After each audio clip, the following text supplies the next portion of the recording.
மக்களே, இது தேர்தல் திருவிழா.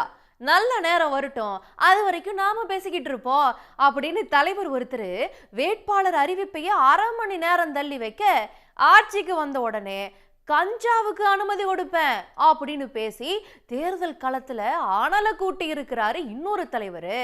நாங்க தான் டாப்பு, மற்றதெல்லாம் டூப்புன்னு அதிமுக தேர்தல் அறிக்கையை முன்னாள் அமைச்சர் ஒருத்தர் பாராட்டி தள்ள, தொகுதி பங்கீட்டில் திரும்ப திரும்ப ஏமாத்துறாங்க அப்படின்னு அதிமுக மேல அதிருப்தி சொல்லி இருக்கிறாங்க அவங்க கூட்டணியில இருக்கிற ஒரு கட்சியோட நிர்வாகிங்க. ஓட்டே இல்லாத சின்ன பசங்க கிட்ட வாக்கு சேகரிச்ச வேட்பாளர் எந்த கூட்டணியும் சேர்த்துக்கல அப்படின்னு தனியா களத்துல இறங்கிட்ட தலைவர் ஒருத்தர்னு இன்னும் நிறைய சுவாரஸ்யமான தகவல்களை இன்னைக்கு தேர்தல் திருவிழால பார்க்கலாம். சட்டமன்ற உறுப்பினருடைய பெயர்களை 12க்கு நான் அறிவிப்பேன். எல்லா கட்சிக்கும் ஒரு சென்டிமெண்ட், எங்களுக்கு ஒரு சென்டிமெண்ட். அந்த சென்டிமெண்ட்டை நாங்கள் ஃபாலோ பண்ணுறோம். 100க்கு 100 நல்ல நேரம் என்று நான் நம்புகிறேன்.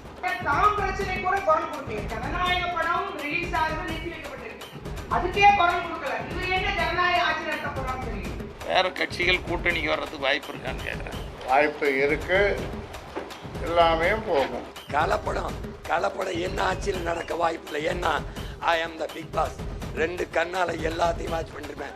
இன்னைக்கு கதாநாயகனாக திகழ்வதே அண்ணா திராவிட முன்னேற்ற கழகத்துடைய தேர்தல் அறிக்கை டாப்பு, மற்றதெல்லாம் காலையில 11:50க்கு செய்தியாளர் சந்திப்புல தமாக தலைவர் ஜி.கே. வாசன் பேச ஆரம்பிக்க, வேட்பாளர் பட்டியலை தான் படிக்க போறாரு அப்படின்னு எல்லாரும் ஆவலா காத்துக்கிட்டு இருந்தாங்க. அங்கதான் ட்விஸ்டே. எனக்கு 12 மணி தாங்க ராசியான நேரம், அப்பதான் பட்டியலை படிப்பேன், அது வரைக்கும் வாங்களே நாம் அப்படியே பேசிட்டே இருப்போம் அப்படின்னு செய்தியாளர்களுக்கு ஜர்க் கொடுத்துட்டாரு வாசன். என்னுடைய அறிவிப்பை சட்டமன்ற உறுப்பினருடைய பெயர்களை சரியாக 12க்கு நான் அறிவிப்பேன். அதுவரையிலே மரியாதைக்குரிய பத்திரிகை நண்பர்களுடைய கேள்விக்கு நான் பதில் சொல்கிறேன். எல்லா கட்சிக்கும் ஒரு சென்டிமெண்ட், எங்களுக்கு ஒரு சென்டிமெண்ட். அந்த சென்டிமெண்ட்டை நாங்கள் ஃபாலோ பண்ணுறோம். இல்லை ஒரு நிமிஷம், அவர் சொல்றதுக்கு சொல்கிறேன். 100க்கு 100 நல்ல நேரம் என்று நான் நம்புகிறேன்.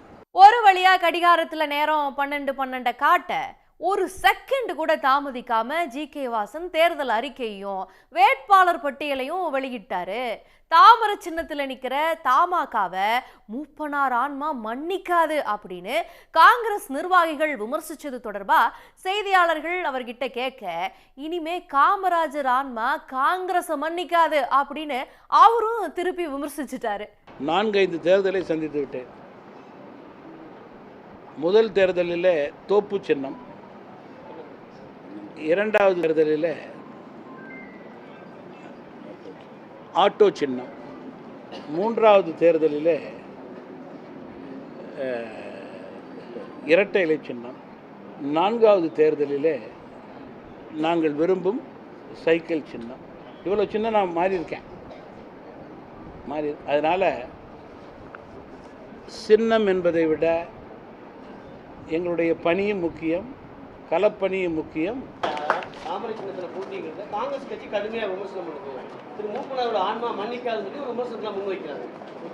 காமராஜ் ஆன்மா காங்கிரஸை இனிமேல் மன்னிக்கவே மன்னிக்காது.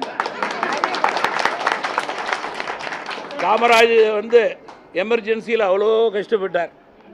இன்றைக்கு எந்த கட்சியோடு காங்கிரஸ் கூட்டணி இருக்கிறது என்பதை மட்டும் நான் கோடிட்டு காண்பிக்க விரும்புகிறேன். இன்றைக்கு பாஜக இந்தியாவிலே மக்கள் விரும்பும் கட்சியாக இருக்கிறது.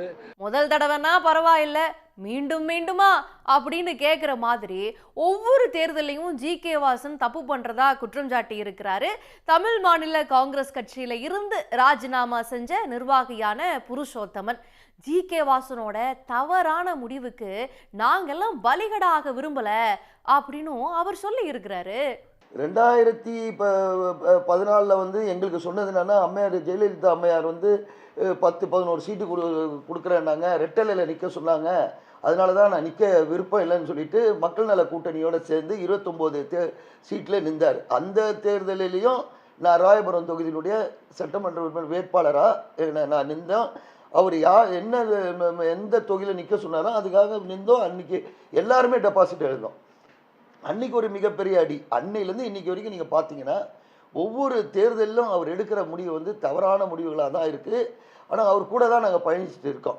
தாமரை சின்னத்தில் நிற்கிறார் என்று சொன்னால் அது தாமரை சின்னம் அந்த கட்சி நல்ல கட்சி இல்லையோ எங்களுக்கு விருப்பம் இல்லையோன்னு இல்லை. இங்கே இப்போது என்ன ஒரு சுயலாபத்துக்காக அவர் வந்து அவருடைய தீர்மானங்களை தவிர கட்சி எடுத்த முடிவோ கட்சி மீட்டிங் போட்ட பொதுக்குழு எடுத்த முடிவோ கிடையாது.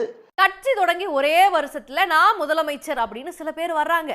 ஆனா பாஜக பேரை சொல்றதுக்கே அவங்களுக்கு அவ்வளோ பயம் அப்படின்னு தாவேக தலைவர் விஜய விமர்சிச்சிருக்கிறாங்க திமுகவை சேர்ந்த அமைச்சர் கீதா ஜீவன். ஜனநாயகன் படம் ரிலீஸ் நிறுத்தி வைக்கப்பட்டதுக்கே குரல் கொடுக்கல, இவர் என்ன ஜனநாயக ஆட்சி நடத்த போறாரு அப்படின்னு தெரியலையே அப்படின்னு அவங்க பேசி இருக்கிறாங்க. ஆனா ஒரு வருஷம் கட்சி தொடங்கிட்டு நான் தான் முதலமைச்சர்னு சிலர் வர்றாங்க. நான் தான் முதலமைச்சர் சொல்றாங்க. ஆனா பாஜக வார்த்தையை சொல்ல பயந்து சாகுறார்கள். பாஜக வார்த்தையே சொல்ல மாட்டாங்க. அவரை பார்க்க வந்து இறந்த 41 பேர் கூட போய் வீட்டுக்கு போய் ஆறுதல் சொல்லல. புது கலாச்சாரம். துஷி வீணா நம்ம என்ன செய்வோமா, அன்னைக்கு போல மறுநாள் போய் வீட்டுல போய் ஐயோ பாவை இறந்துட்டார என்ன நம்ம ஆறுதல் சொல்லிட்டு வருவோம். ஆனா அதெல்லாம் எல்லாரும் வந்துங்க என் பங்களாவுன்னு சொல்லிட்டு அதுல ஒரு வண்டியை அனுப்பி எடுத்து ஆறுதல் சொல்றாங்க. புது ஒரு கலாச்சாரத்தை உருவாக்குறாங்க. அதே போல இவர் பெண் பாதுகாப்பை பத்தி சொல்றாரு. இவருடைய மனைவிக்கும் பிள்ளைகளுக்குமே பாதுகாப்பு அளிக்கல. பிள்ளைக்கு பையனுக்கு 25 வயசாச்சு. ஆகவே அவங்க வந்து அதே போல பாத்தீங்கன்னா தாம் பிரச்சனை கூட குரல் கொடுக்கல. ஜனநாயக படம் ரிலீஸ் ஆகுது நிறுத்தி வைக்கப்பட்டிருக்கு, அதுக்கே குரல் கொடுக்கல. இவர் என்ன ஜனநாயக ஆட்சி நடத்த போறான்னு தெரியும். ஆட்சியில பங்கு கொடுத்தாதான் கூட்டணிக்கு வருவோன்னு போன 3 மாசமா வீம்பா இருந்த தலைவர் ஒருத்தருக்கு கூட்டணியிலேயே பங்கு தர தயார் இல்லைன்னு சொல்லிட்டாரு அதிமுக பொதுச் செயலாளர் எடப்பாடி பழனிசாமி. அதனால கோபமான அவரு நான் தனியா போய் போட்டி போட போறேன் அப்படின்னு அறிவிச்சு தமிழ்நாட்டில் 7 முனை போட்டியை உறுதிப்படுத்தி இருக்கிறாரு. அவரை வந்து ஆளாக்கிய வந்து சசிகலா அவர்களை வந்து ஒதுக்கி வச்சுட்டாரு. அவரோடு இணைந்து 30-40 ஆண்டு காலம் வந்து எங்கள் அதிமுகவில் இருந்த பன்னீர்செல்வத்தை புறக்கணித்தார். அதே போல் பல அரசு இப்போ வந்து பாஜகவுக்கு வந்து 27 சீட்டுகளும் வெற்றி பெறாத சீட்டை கொடுத்துருக்கிறாரு. எல்லா அரசு கட்சியும் புறக்கணிச்சுட்டு தான் மட்டும் எப்படியாவது வெற்றி வந்துவிடலாம், அவர்களை வந்து எடப்பாடி பழனிசாமியை எப்படியாவது அமித்ஷா அவர்கள் நேராக தூக்கி கொண்டு வந்து செயின்ட் ஜார்ஜ் கோட்டையில் உட்கார வச்சிருவார் என்ற ஒரு நம்பிக்கையோடு அவர் எல்லாத்தையும் வந்து உதாசீனப்படுத்துகிறார், புறந்தள்ளுகிறார். அதற்குண்டான விலையை வந்து அவர் வந்து அனுபவிக்க வேண்டியிருக்கும். மிகவும் வலுவாக இருந்து கொண்டு ஏன் வந்து அவங்க இடத்துல வந்து இறங்கி போகணும்? அவர்கள் நம்முடைய வலுவுக்கு ஏற்ப நாங்கள் கேட்குற தொகுதிகளை கொடுக்க மறுக்கின்ற பொழுது நாம் இறங்கி அடித்து பார்ப்போம், ஆச்சா அவங்களா நாமளா அப்படிங்கிற அளவுக்கு வந்து தான் நாங்கள் வந்து புதிய முயற்சி முடிவெடுத்து நாங்கள் தனித்து போட்டியிருக்கிறோம். ஆட்சிக்கு வந்த உடனே மற்ற போதைப் பொருள் எல்லாத்தையும் ஒழிச்சிட்டு இந்த கஞ்சா இருக்குல்ல கஞ்சா அதுக்கு மட்டும் அனுமதி கொடுத்து நானே அதை வளர்த்து மருத்துவத்துக்கு பயன்படுத்துவேன் அப்படின்னு சொல்லி இருக்கிறாரு அரசியல் கட்சி தலைவர் ஒருத்தர். எங்க கட்சி ஆட்சிக்கு வந்ததுக்கு அப்புறம் கிடைக்க போற பணங்கல்லு தென்னங்கல்லுல கலப்படம் இருக்குன்னு யாரும் பயப்பட்டுறாதீங்க. ஏன்னா I am the big boss. அதனால 2 கண்ணால எல்லாத்தையும் பார்த்துக்கிட்டே தான் இருப்பேன் அப்படின்னு அவர் பேசி இருக்கிறாரு. நான் இந்த கஞ்சாவை நானே வளர்த்து இந்த இதுக்கு வச்சுக்கிறேன், இந்த இதுக்கு பயன்படுத்துகிறேன். நீ பயன்படுத்தினா கொண்டே வருவேன். இவர் இந்த நோடங்கட்டுறதுக்கு அவருக்கு அது ஒரு குறிப்பிட்ட அளவு கொடுத்தா அது வந்து அந்த வழி தெரியாது. தேசிய மதுபானம் இருக்கு. நான் தமிழ் தேசிய இனத்தின் மகன். எனக்கு பண்ட காலம் தொட்டு என்னோட வாழ்க்கை முறையோடு வந்த ஒரு மது இருக்கு. அது எது? அதுதான் கல்லுன்னு. அதை கல்லுங்கிற சொல்ல அண்ணன் தூக்கிட்டு பனம்பால் தென்னம்பால் ஈச்சம்பால் மூலிகை சார்ந்து திறந்துடுறேன். பத்திரகாளி பனையின் பாலை நம்பி குடி, அவன் நஞ்சில்லாம தருவான். இந்த கலப்படம் கலந்துருவான், அந்த பையன் உனக்கு வேணாம். அந்த கலப்படங்கள் தான் இங்கே இருப்பான், கம்பெனிட்டு இருப்பான். கலப்படம் என்ன ஆட்சியில் நடக்க வாய்ப்பு இல்லை. ஏன்னா ஐ ஆம் த பிக் பாஸ். 2 கண்ணால எல்லாத்தையும் வாட்ச் பண்ணிருப்பேன். ஒரு வயதுக்கு முடியாது. நான் ரியல் பாஸ், அது ஷோ பாஸ், நான் ரியல் பிக் பாஸ். பாஜக ஒரு மாவட்டத்துல அதிகமாகவும் இன்னொரு மாவட்டத்துல குறைச்சலாவும் தொகுதிகளை வாங்கி இருக்கு அப்படின்னு சொல்றதையெல்லாம் யாரும் நம்பாதீங்க.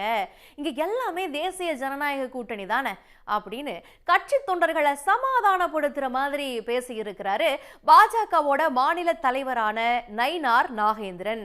அதிமுக வெற்றிகளோட தொகுதிகள்லாம் வந்து பாஜக வசப்படுத்தியது அப்படிங்கிற குற்றச்சாட்டு இல்ல. அப்படி ஒண்ணு இல்லை, எல்லாமே பரஸ்பரம் அவர்களுக்கு தேவையான தொகுதிகளை கேட்டு வாங்கியிருக்காங்க. சில இடங்கள்ல அதிகமா அவங்களுக்கு கொடுத்துருக்கோம், சில இடங்கள்ல அதிகமா நாங்க வாங்கியிருக்கிறோம். அதனால இது வந்து இதுல அவதூறு பிரச்சாரங்கள், இதை வந்து மக்கள் நம்ப வேண்டாம் என்று நான் கேட்கிறேன். அது அதிமுக இருந்து சில தொகுதி எங்களுக்கு தந்திருக்காங்க கொங்கு மண்டலத்தில் இருந்து. ஆனா மதிப்புக்குரிய திரு அண்ணாமலை அவர்கள் தேர்தல் நிற்பது குறித்து தலைமை முடிவு செய்யும்.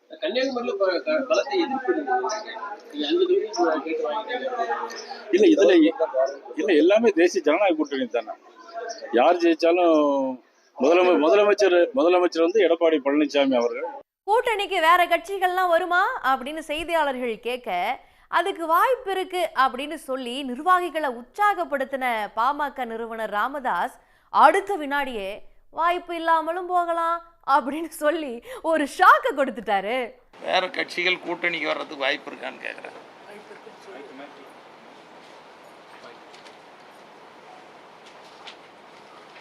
வாய்ப்பு இருக்கு, எல்லாமே போகும். வேட்பாளர் பட்டியல் எப்ப தேர்தல் அறிக்கை வெளியிட்டீங்க? வேட்பாளர் பட்டியல் எப்ப வேட்பாளர் பட்டியல் விரைவில் அறிவிப்போம், விரைவில் வெளியிடுவோம். நாங்க தான் டாப்பு, மற்றதெல்லாம் டூப்பு அப்படின்னு உற்சாக மோடுக்கு போய் அதிமுகவோட தேர்தல் அறிக்கையை பாராட்டி தள்ளி இருக்கிறாரு அந்த கட்சியை சேர்ந்த முன்னாள் அமைச்சர் ஒருத்தர். அமைச்சர்களோட தொகுதிகளை எல்லாம் கூட்டணி கட்சிக்கு தள்ளி விட்டுட்டீங்களே அப்படின்னு செய்தியாளர்கள் அவர்கிட்ட கேட்க, அப்படியெல்லாம் ஒன்றும் இல்லையே, கூட்டணி கட்சிக்கு வெற்றி வாய்ப்பு இருக்கிற தொகுதியை தான் ஒதுக்கி இருக்கிறோம் அப்படின்னு பேசி சமாளிச்சிட்டாரு. குடும்ப அட்டைதாரர்களுக்கும் ஃப்ரிட்ஜ் வழங்குவோம்னு சொல்லியிருக்கிறார். இன்னைக்கு கதாநாயகனாக திகழ்வதே அண்ணா திராவிட முன்னேற்ற கழகத்துடைய தேர்தல் அறிக்கை. அதை தொகுத்து வழங்கிய எங்கள் புரட்சி தமிழர் எடப்பாடியாக தான் இன்றைக்கு டாப்பு, மற்றதெல்லாம்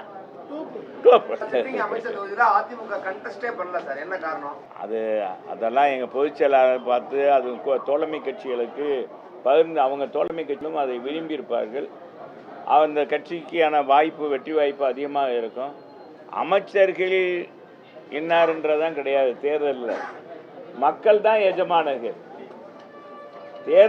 தேர்தல்னு வந்து விட்டா அது அமைச்சராவது யாராக இருந்தாலும் எல்லாம் ஒன்றாகத்தான் மக்கள் பார்ப்பார்கள். அதெல்லாம் வந்து அதை சும்மா எதிர்கட்சிகள் ஏதாவது பேசணுன்றதுக்காக பேசுவாங்க. சரத்குமாருக்கு நல்ல எதிர்காலம் இருக்கு, கட்சியில பதவி கூட இருக்கு. ஆனா அது இப்ப கிடையாது, ஏன்னா தேர்தல் நடக்கிறதால எந்த பதவியும் கொடுக்க முடியாதுல்ல அப்படின்னு சொல்லி இருக்கிறாங்க பாஜகவை சேர்ந்த மூத்த பெண் நிர்வாகி ஒருத்தங்க.